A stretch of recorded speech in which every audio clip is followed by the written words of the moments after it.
Tommy Curran, Regression Foyer on the Harbor One hotline. Tommy, good afternoon. What's up, boys? How's it going? Well, what a day. I mean, this is, we've never really seen a situation like what happened last night with Damar Hamlin. Just your general thoughts, Tommy, on what you saw last night, all the way around, media people included, NFL response, all that. What's on your mind? You articulated it well. It's unprecedented. And I think what brings it home is we are able to compartmentalize and put in a box on a shelf how much players like Christian, Wiggy, the players in the league currently put themselves through when they go on the field. Really, anyone from Pee Wee football on up. It's a brutal sport. It's a collision sport. And there is an element of risk at all times. And we have seen so often the NFL's efforts to combat head injuries, blows to the head and neck, targeting, players being in compromised situations when they're hit. But this seemingly is a reminder that contact sports, whether it be Little League baseball or hockey, when you take a trauma to the chest area, can have an impact. And just generally speaking, the cardiac event that Damar Hamlin has suffered, so much speculation among medical professionals right now, whether it be on social media or publicly, is it could be commotio cordis, which is when the heart is struck in such a way at the exact wrong microsecond, and it stops. And there are examples of it out there with Bob Probert in the NHL back in the 90s.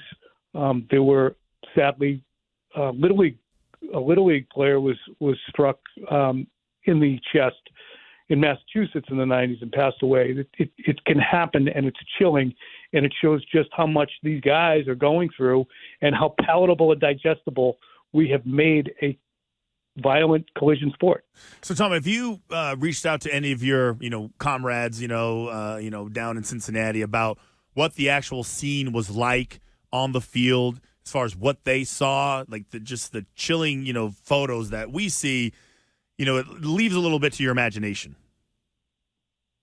Yeah, and the people that I would know in Cincinnati would have been sequestered in the press box as well. I think that what we're understanding from just what the reactions of players like Josh Allen, Stephon Diggs, a variety of players, was that they were understanding that there was a player who was fighting for his life on the field. And I would imagine that the efforts made by the medical personnel there, as frantic as they seemed to be reportedly, were indicative of just how dire it was. So to me, we look at that and we understand this is, again, it's unprecedented.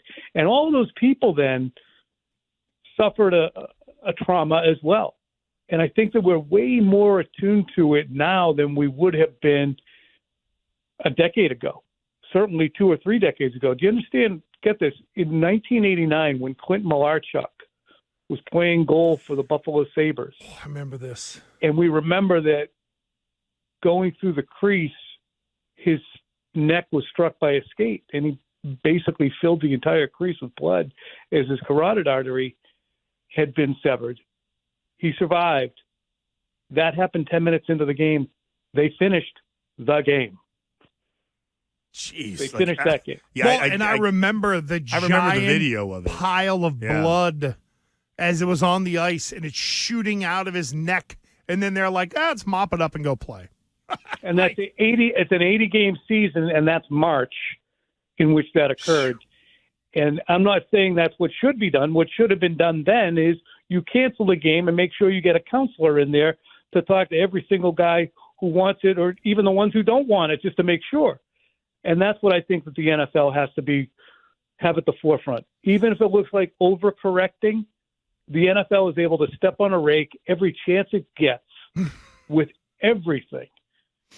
Overcorrecting in this instance is the wise thing to do.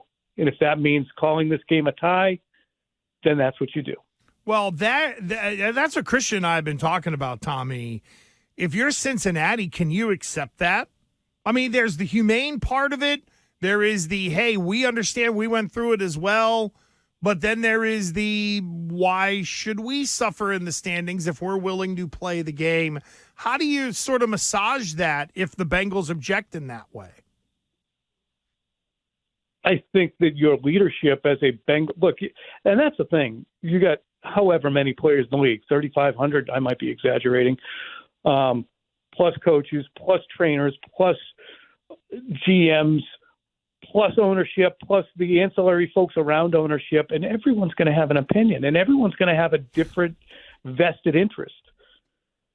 But the main vested interest should be not stepping on a rake. It should be the Buffalo Bills, how they feel, whether or not they're ready to play. So if there are players on the Bengals who say, we should be able to play, we understood the risks involved when we took the field, and nothing has changed, somebody needs to put a hand on the shoulder of that player and say, think that out. Unspool that a little bit.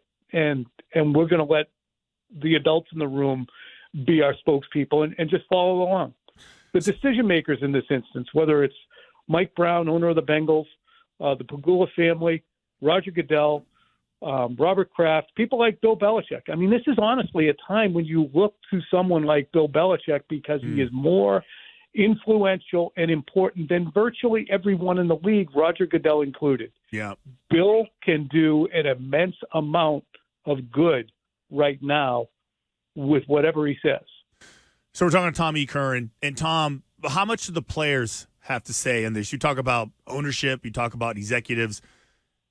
How much of a say do you think the actual players have in this as far as whether they play or not? Or how it should be handled overall? I think that the players won't have much say because it is a $17 billion a year revenue industry. I think the players will let their feelings be known bit by bit as time progresses. I mean, the sad and difficult but real thing is that Damar Hamlin, even though his vitals have stabilized, is in critical condition. And according to the family spokesman, I think it was Jordan Rooney on Good Morning America, he's fighting for his life still. So, see, that's Tom. That's the aspect where I disagree with you. I feel like if I've really just narrowed it down just to the Bills, if the league comes in and says you guys got to play on Wednesday, I guarantee you they say no.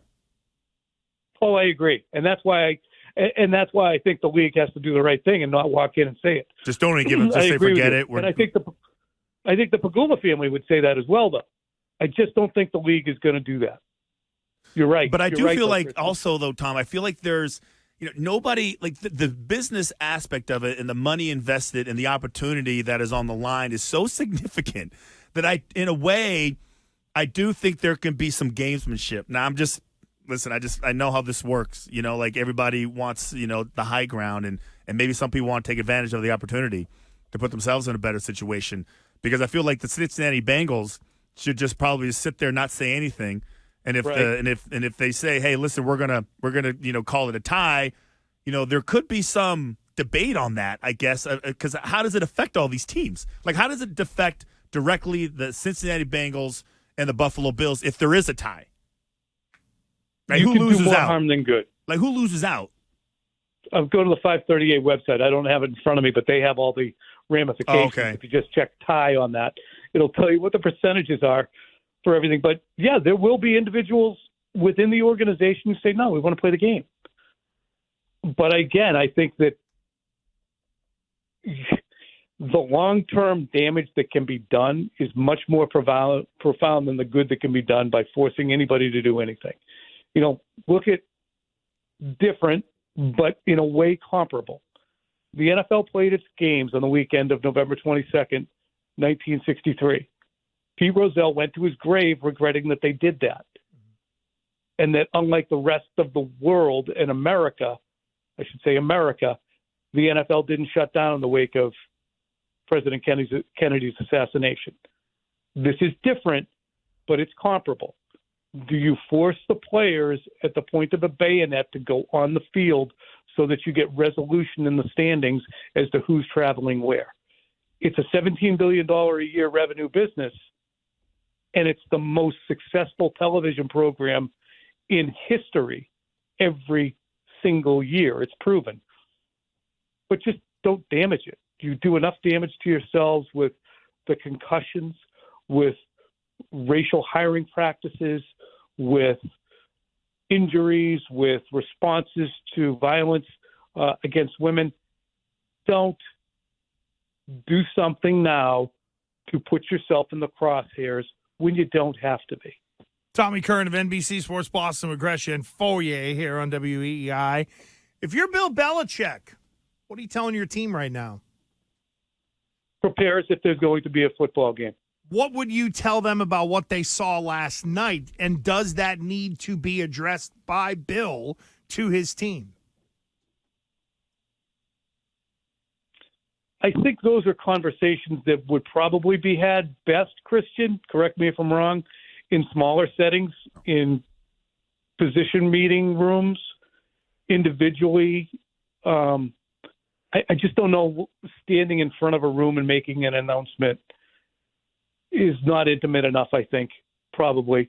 Christian, I mean, I could see Bill saying that. Obviously, our thoughts are with the Bills and Damar Hamlin, and we understand that this is what happens. Here's what we know. Here's what we'll do. He'll just stick to the logistics, I would think, but he'd be happy to talk to anyone, I would think, if they needed to.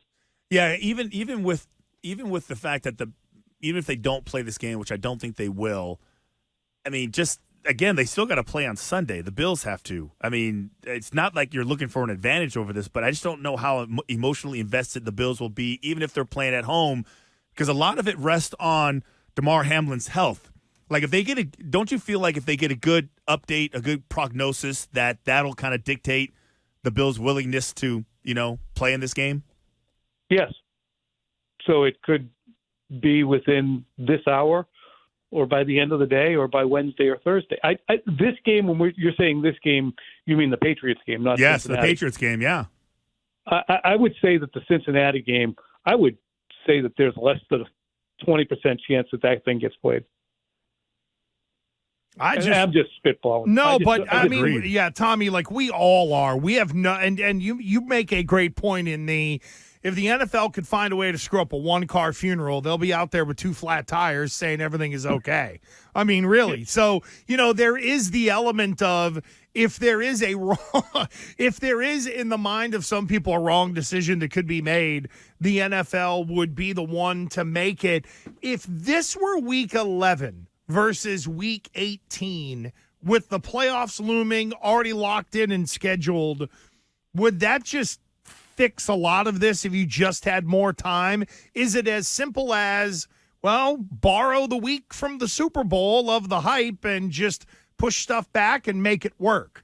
Or is that too easy? It's too easy, and I think it's also logistically too much for one game. And especially a game at the end of the weekend. Right. So, I mean, logistically, I don't know on that. I don't have a good answer on. I just feel as if you're Bill Belichick and you're preparing your team, you stick to the facts and the logistics. Here's what we know about what we're going to do.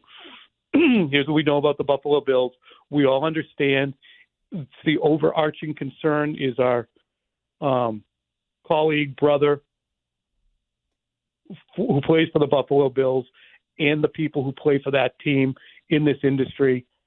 But here's what we're going to do while we're at work. We're going to work on third down. We're going to work on red zone. We're going to work on, and we're going to do our work.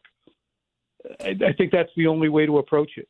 So the last one for me, because we had so many different aspects to this conversation that we thought we were going to get to, but the playoff situation as it seems now, before this happened, my question to you was going to be, what's more likely, the Patriots going up to Buffalo and beating the Bills and securing that 7th spot, or all those other 3 teams, the Jags, the Dolphins, and the Steelers, all losing?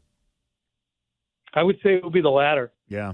Given where things were previous to last night. Yeah. I would think it would be the latter, because you just would anticipate that the game on Sunday will matter to the Bills, and they'll go and get it, and they're a team that has had mastery over the Patriots.